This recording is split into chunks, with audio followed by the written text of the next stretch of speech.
छत का पंखा जब हम लोग रिपेयर करवाते हैं तो हम लोग ये सोचते हैं कि वो पंखा कम से कम 2 नहीं 4 नहीं कम से कम 4-5 साल तक चले। वो आजकल किसी पंखे को रिपेयर करवाना इतना मुश्किल हो गया है कि सोचते हैं कि अगर इतना पैसा जब रिपेयरिंग में लग रहा है तो क्यों ना थोड़ा सा और मिला करके नया ही ले लिया जाए। लेकिन नया लेने के बाद भी अगर आपके पंखे की वही गति हुई जो कि आप पुराने पंखे के लिए शक कर रहे हैं तो क्या होगा। क्योंकि जहां पर नए पंखे बनते हैं हल्की क्वालिटी के, सस्ती क्वालिटी की, क्योंकि आप जो विचार कर रहे हैं, जो आपने दिमाग लगाया है कि थोड़े पैसे मिला करके मैं नया ले लूँगा, तो वो पंखे आप लोकल ही जाकर के खरीदेंगे, कोई कंपनी का पंखा नहीं खरीदेंगे। ठीक है, तो उनके अंदर भी वही प्रॉब्लम आएगी जो कि आपकी रिपेयरिंग करवाने के बाद आप सोच रहे हैं कि आपके पंखे में आ सकती है। तो दोस्तों, आपके पंखे के अंदर जब आप रिपेयरिंग करवाते हैं और उसके अंदर वाइंडिंग करवाते हैं, उसकी बैरिंग डलवाते हैं, उसका कैपेसिटर डलवाते हैं, तो इतना सब कुछ करवाने के बाद में आप लोग सोचते हैं कि आपका पंखा कम से कम 2 साल 3 साल 4 साल तक चले। लेकिन होता क्या है कि अगले ही सीजन के अंदर वो पंखे के अंदर पंखा जाम हो जाता है, उसकी स्पीड स्लो हो जाती है या उसकी वाइंडिंग शॉर्ट हो जाती है, उसके मतलब कॉइलें शॉर्ट हो जाती हैं, लीड शॉर्ट हो जाती है। तो ये सभी कारण होते हैं आपके पंखे के अंदर जो कि खराब होने के। दोस्तों, आज की वीडियो के अंदर आप लोग जानेंगे कि आपके पंखों में ये 3 प्रॉब्लम जो आती है ये इनका क्या कारण होता है और कुछ एक प्रॉब्लम का सॉल्यूशन भी हम आज के अंदर बताने वाले हैं। तो दोस्तों, चलिए वीडियो को शुरू कर लेते हैं। अगर आपको हमारी जानकारी, हमारी वीडियो अच्छी लगे तो हमारी वीडियो को लाइक करके चैनल को सब्सक्राइब कर दीजिएगा, अगर अभी तक आपने नहीं किया है तो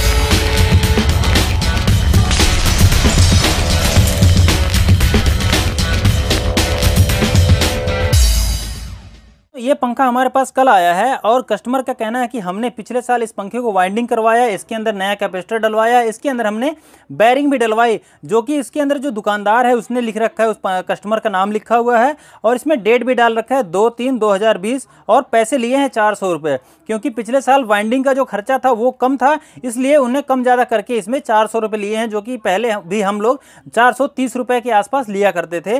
तो चलिए, खैर हमें इससे मतलब नहीं है कि इसमें कितने पैसे लिए, क्या लिए, लेकिन इसमें काम क्या क्या हुआ। इसके अंदर दोस्तों बाइंडिंग हो रखी है, बैरिंग डली हुई है नई और इसका कैपेसिटर डला हुआ है। लेकिन अभी इसके अंदर क्या दिक्कत है दोस्तों कि ये पंखा बहुत ही ज़्यादा जाम है। आप देख सकते हैं ये मतलब बिल्कुल ही घूमता नहीं है, ये मतलब अपने आप से इसको घूमना चाहिए। इस तरह से देखते हैं, ऊपर से जब घुमाते हैं तो इसको ऊपर का केवल घूमना चाहिए, नीचे वाला नहीं घूमना चाहिए। लेकिन आप देखेंगे कि पूरा ही, चाहे कितना ही दबा लें इसको, आपका ये मतलब पूरा बॉडी घूमती है, यानी कि इतना तेज ये जाम हो रखा है। जब पंखे के अंदर पिछले साल नई बैरिंग डाली गई है तो आखिर ये जाम क्यों हुआ।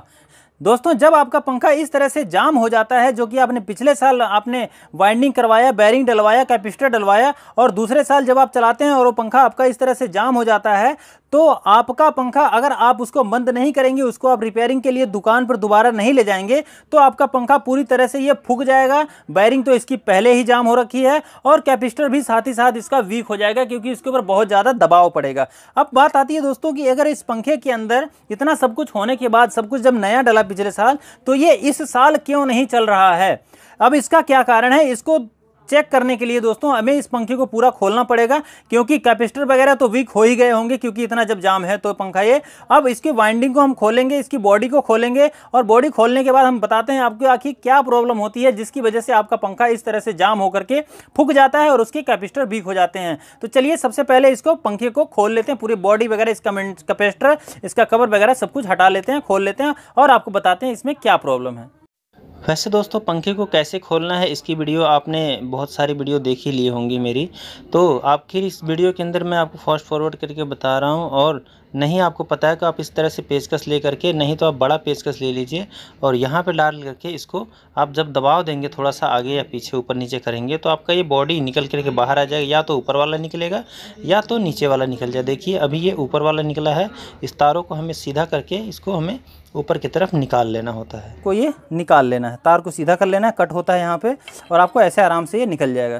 तो देखिए, अब इसकी बैरिंग भी आप देख सकते हैं, बैरिंग इसकी नई डली हुई है और बैरिंग कोई लोकल नहीं है। आपको मैं दिखाऊं, इसकी बैरिंग जो है कि HCH की है, देख सकते हैं आप, HCH कंपनी की बैरिंग इसके अंदर लगी हुई है, जो कि ये लोकल नहीं है, अच्छी क्वालिटी की बैरिंग है। लेकिन फिर भी ये जाम हो गई, इसका क्या कारण है मैं आपको बताऊंगा। पहले मैं इसकी पीछे वाली बैरिंग भी आपको निकाल के दिखाता हूँ। ठीक है, क्योंकि वो भी जाम है, आप देख सकते हैं वो भी जाम है, बल्कि ऊपर वाली थोड़ी थोड़ी तो ठीक है, देख सकते हैं ऊपर वाली थोड़ी थोड़ी सही है, लेकिन नीचे वाली पूरी तरह से ये जाम है। नीचे के बेरिंग को निकालने के दोस्तों हमने जो पिछली वीडियो के अंदर आपको बताया था, इस वाले तरीकों को हम इस्तेमाल करेंगे, क्योंकि इसके ऊपर सीधे कवर पे चोट लगेगी और कवर निकल जाएगा। नहीं तो अगर हम ऐसे ठोकते हैं तो हमारी बाइंडिंग झड़ सकती है, इसके पेपर झड़ सकते हैं। लगा करके हम इसको यहाँ से मारेंगे, देख सकते हैं हमारा ये कवर निकल गया, बेरिंग भी निकल गई। अब देखते हैं दोस्तों कि आखिर ये जाम क्यों हुआ। आप देखिए ये बेरिंग भी आपका SCH का ही है, ये बेरिंग भी आपके SCH का है, लोकल कोई भी बेरिंग इसमें नहीं लगा हुआ है। तो अब हम आपको ये बताते हैं कि आखिर ये नया बेरिंग डालने के बावजूद, कंपनी का बेरिंग होने के बावजूद ये बेरिंग क्यों जाम हुआ, आखिर ये क्यों नहीं घूमता, पूरी सीजन क्यों नहीं चला या दूसरा सीजन क्यों नहीं चला। ये जहाँ तक पिछले सीजन में ही जाम हो गया होगा, लेकिन भाई ने लगातार चलाते रहा इसलिए उसको पता नहीं चल पाया। तो अब ये क्यों जाम हुआ ये पता लगाते हैं। तो इसके लिए हमें इसको खोलना पड़ेगा। इसकी कवर को आपको क्या करना है, ऊपर से इसके कवर को, जो कि बेरिंग का जो कवर है, आप इसको टेस्टर की माध्यम से ऐसे खोल लेंगे। देखिए ऐसे आप खोल लीजिए इसको, और इधर वाले कवर को भी आपको, बेरिंग के कवर को, इसको भी आपको खोल लेना है इस तरह से। ठीक है, इसको खोल के आप ऐसे निकाल लीजिए। तो देखिए आप ध्यान से देखिए, इसमें आप देखेंगे कि इसकी जो बेरिंग के ऊपर जो ग्रीस लगी होती है, वो बेरिंग की जो ग्रीस है वो सूख गई है। ठीक है, इसके ऊपर तो थोड़ा थोड़ा फिर भी गीला है, हल्का हल्का गीला है, इसकी जो ग्रीस है इसकी हल्की गीली है, लेकिन पीछे वाले की जो ग्रीस है यहाँ की, आप देखेंगे कि ये वाली बहुत ही मतलब पूरी तरह से सूखी हुई है। अब दोस्तों बेरिंग के जाम होने की कम से कम 2-3 गलती ऐसी होती है जिसकी वजह से बेरिंग हमारी जाम हो जाती है और वो पूरी सीजन या दूसरे सीजन नहीं चल पाती है, कंपनी के बेरिंग होने के बावजूद भी। कारण होता है, कई बार क्या होता है कि जब आप लोग बेरिंग डलवाने जाते हो, पंखा रिपेयरिंग करवाने जाते हो, और आप दुकानदार से ये कहते हैं कि सर आप इतना नहीं, इतना पैसा ले लीजिए हैं, तो वो दुकानदार क्या करता है, आपके पंखे के अंदर पुरानी बेरिंग डाल देगा। ठीक है, जो कि आपको दिखने में तो नया लगेगा, लेकिन आपको बेरिंग पुरानी होती है, वो कटी हुई होती है, थोड़ी बहुत आवाज़ भी आती रहेगी उसमें, हल्का फुल्का चलने लायक होता है कि भाई सीजन किसी तरह से निकल जाए और दूसरे सीजन में ये चलाया जाए। क्योंकि इसके ऊपर जो रेट लिखा हुआ है आप देख रहे हैं 400 रुपये। ठीक है, पिछले सीजन में भी मैं जब वाइंडिंग करता था तो मैंने 350 रुपये ले लेता था मैं वाइंडिंग करने के, और 150 रुपये लेता था मैं बेरिंग चेंज करने के, और 40 रुपये लेता था मैं कैपेसिटर चेंज करने थे। ठीक है, मेरे अगर करता था रिपेयरिंग तो मेरे रिपेयरिंग में कम से कम उसको 530 रुपये का खर्चा आता था। अगर मेरे से कोई रिपेयरिंग करवाता था इतना, बाइंडिंग, बेरिंग और कैपेसिटर, तो 530 रुपये खर्चा आता था, लेकिन बंदे ने 400 रुपये में करवा रखा है। तो 400 रुपये में जब करवाया तो बेरिंग तो पुराना ही मिलेगा ना। खैर चलिए, नया भी डालने के बाद भी बेरिंग में आवाज़ आ जाती है और वो जाम हो जाता है। क्या कारण होता है उसका, अब इस पर बात कर लेते हैं। दोस्तों जब पंखे की बेरिंग हम लोग ठोकते हैं तो बहुत ज़्यादा कई बार क्या होता है कि मान लीजिए कभी हमारी सापट कट गई है, उसके ऊपर हम हल्का कट लगाते हैं और कट ज़्यादा लग गया, लगाना हल्का था लेकिन ज़्यादा कट लग गया, और ऐसे में जब हम उसकी बेरिंग को ठोकेंगे तो हथौड़ी से बहुत ज़्यादा जोर लगाना पड़ता है। आपने देखा कि इसके पीछे एक स्प्रिंग लगी होती है, जब इस बेरिंग को हम पंखे को खोलते हैं तो ये अपने आप ही ऊपर से खुल जाता है, लेकिन ये पंखा हमारा नीचे से नहीं खुला, लेकिन बल्कि ऊपर का कवर इसका खुला है। ये वाला कवर हमारा खुल के आया है, यानी कि ऊपर की बेरिंग तो लूज है लेकिन नीचे वाली बहुत ज़्यादा टाइट है।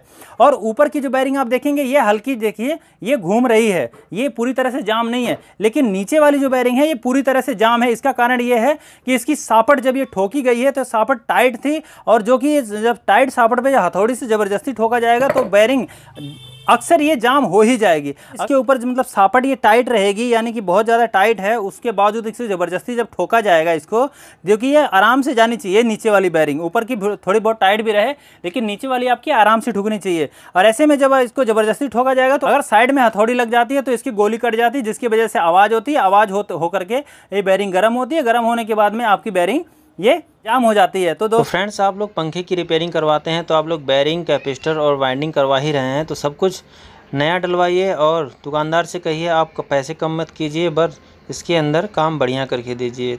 वीडियो देखने के लिए धन्यवाद। चैनल को सब्सक्राइब करें अगर नए हैं तो।